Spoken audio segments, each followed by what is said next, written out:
Ovo je epizoda 8 inicijative Give Me a Minute, u okviru koje razgovaramo sa umetnicima, kustosima i prijateljima galerije u vreme izolacije.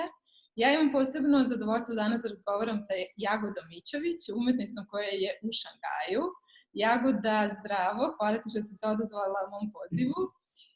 Htela bih čisto da te pitam najpre kako si, kako provodiš vreme u izolaciji. Znam da si imala vrlo specifično iskustvo, pa bih te zamolila da nam ispričaš neke bar detaljčiće vezano za to kako si ti proživela ovaj, da kažem, period, jedan dugi karantin izolacije i kako to sve izgleda u Kini, s obzirom da znamo da tamo sve ovo još mnogo duže traje. Hvala Majo. Ja se javljam iz Šangaja, trenutno sam tu, a imala sam ovako malo burni period. Ja ne mogu da pričam kad je došla zaraza u Šangaj, zato što ja nisam bila tu.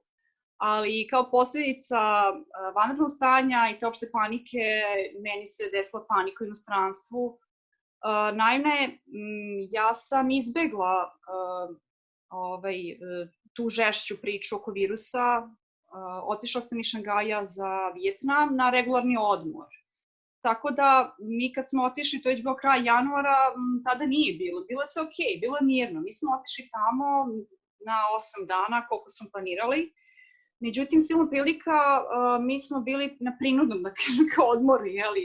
Mi smo morali da ostanemo duže i bilo je krajnje neizvesno koliko dugo. Ostali smo mesec dana, a u tih mesec dana mi se kreće ludilo, mislim, sa nama, sa mnom. Zato što prosto letovi su nam bili otkazivani, to ne jedan, nego više njih, onda ne završili smo u zatvoru kao posljedicu opšteg ludila i haosa, opšte panike i bilo je krajnje neizvesno, mislim, kad ćemo se vratiti za Šangaj i šta će biti uopšte. Tako da, evo, ja ću malo ukratko da približim ljudima kako je to zapravo sve izgledalo. Znači, mi smo otišli regularno na odmor, došli smo tamo, bilo je sve okej.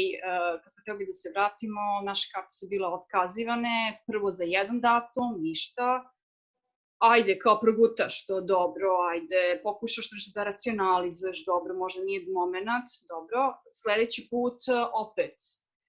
Već taj sledeći put kad ti karta otkazivana za tako taj duži let, da imaš presedanje, mislim, nije ti već sve jedno i počinješ stvarno da kriziraš na neki način. Prvo stranci u stranoj zemlji, drugo stranci u Kini, a treba da se vratiš, zovu te se vratiš, a ti ne možeš, nije do tebe i definitivno da kreće neka agonija, tebi to više nije odmor. Pritom dobijaš znake da ne možeš da uđeš u Kinu. Mislim, kad ste već 2 datuma otkazana, mislim, moraš da tražiš neki drugi način kako da dođeš. Ako uopšte hoćeš da se vratiš. Ja sam žela da se vratim i tražila sam način da se vratim, međutim, završila sam u zatvoru, na primjer, taj 3. put. U zatvoru? Mislim, neki pritvor, šta god. Išli smo preko komšijske zemlje, druge, jeli? Pošto tako taj put je vodio ka tome, ti ne možeš da uđeš u Kinu, možeš da tražiš neki alternativni let koji je validan, pritom to je tako neizvesno, situacije se menjala iz dana u dan, ti ne znaš zapravo koji je let validan, tako su vam propale te karte. Dan pred put odjednom je cancelled, znači potpuno si skamenjen, tako da ne znam, ja sam našla te neki let preko Bangkoka, super srećna, super, bili smo onako, ukrcali su nas, ajde, hvalim te Bože, kao 3. sreća. Međutim, tamo kad smo došli, tamo su nam rekli da ne možemo dalje, znaš. I ja sam stvarno pomislila, dobro, šta je sad, kao opet, kao ne znam, otkazano presedanje iz Bangkoka za Šangaj, opet se nešto desilo. Očekivala sam to realno, kao dan pred nešto se desilo ili tog dana nešto izbilo, jeli? Međutim, mi nismo mogli dalje iz drugih razloga. Ilegalno smo stupili na tlo Tajlanda, nismo imali njihovu vizu i bez obzira na to opšte ludilo, paniku, inače su aviokompanije povlačile sve letove u tom periodu i strane zemlje su povlačile svoje građane iz Kine. Ne, oni uopšte to nisu gledali. Ja sam pokušala nešto kao da objasnim, kao pa znate korona, kao ja moram da se vratim, moram nekim putem da dođe. Pa mislim, zašto ne bismo mogli preko vaše zemlje? Tako da, strpali su nas mislim, taj neki pritvor, mislim, zatvor, mislim, ilegalno smo kročili, mislim, ja sam prekršala zakon njihov, mislim, eto, nisam znala, i onda, mislim, kao treba da nas vrate, kao gde da nas vrate, pa kao, mislim, odakle ste došli, ja kao vratite nas za Šangaj, to želim. Vratili su nas za Vijetnam, ali to je bilo isto problematično, zato što treba opet viza, to je bila procedura, sad opet apliciraj za vizu, pa čekaj da dobiješ vizu, tako da te 2 noći su mi samo bila agonija. I ništa, vratili su nas i onda odatle, ajde sad, šta ćemo i kako ćemo, mislim, onako hvatate. Na kraju ste uspeli da dođete do Šangaja. Pa jesam, evo, mislim, pričam sa tobom iz Šangaja, da. Pa jesmo, pravili smo strategiju.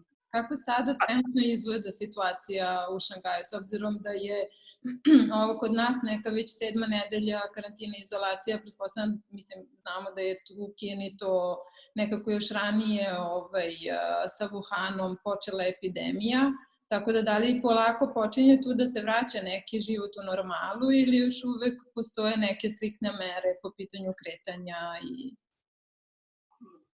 Pa, znaš kako, ovo dosta dugo traje ovde, ovo je već prošlo 3 meseca, faktički, tako da ovde je život se nastavio, mi kad smo se konačno vratili preko Seula, bili smo 14 dana u strogom kućnom karantinu, ali nakon ti 14 dana ti imaš slobodu kretanja, naravno savjetuje ti se da ne posećuješ, da ne ideš na, ne znam, neke okupljanja, mada generalno nije ih ni bilo, realno, ništa nije radilo, taj februar je zapravo ovde bila frka.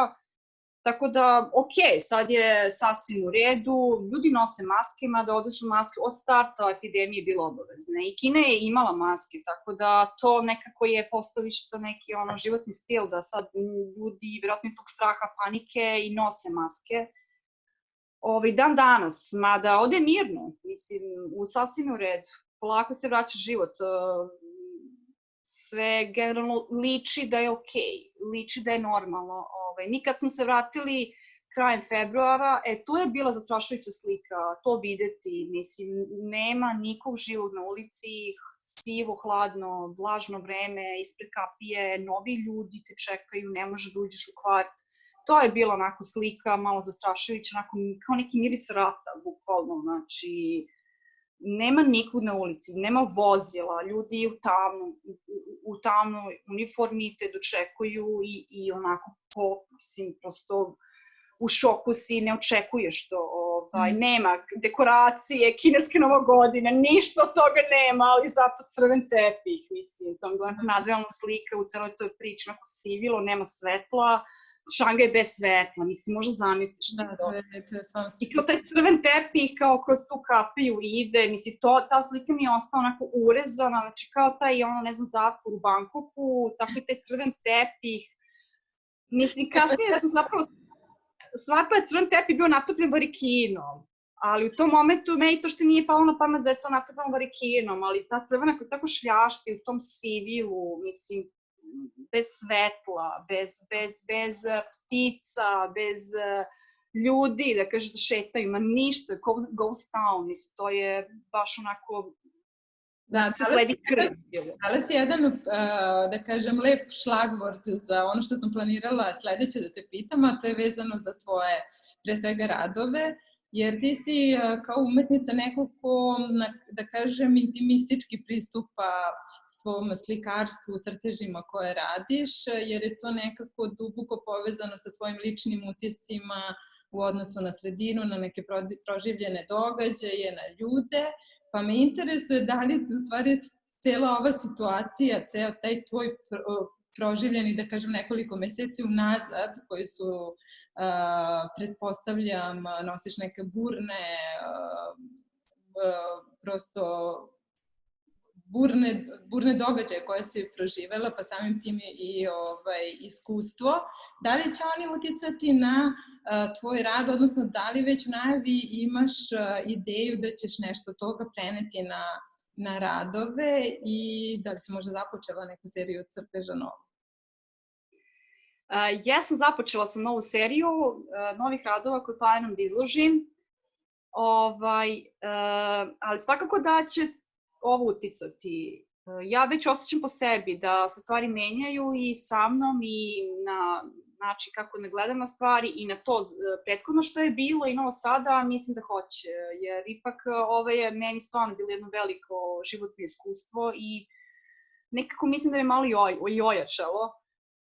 Ali mislim da ću produbiti neka možda pitanja i tako možda prosto taj doživljaj mislim da ću na neki način izneti sad. Da li će to biti crtež, slika, video ili fotografija, ali generalno pravim skice, imam radove i planiram da napravim nekim drugim materijalima da nastavim tu priču koju sam ja zapravo i započela pre korone, a sad ću samo da je zapravo produbim i to je to. Sjajno, hvala ti puno, Jagoda.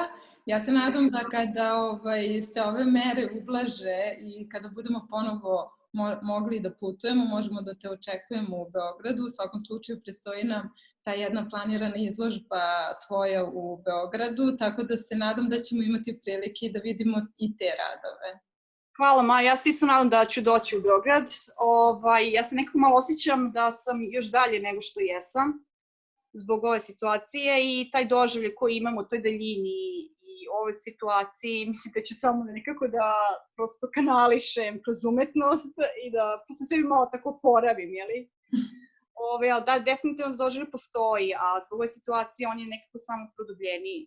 Ali svakako se nadam i želim to jako. Tako da radujem se na ovom susretu. Super, hvala ti puno. Hvala i tebi, ćao.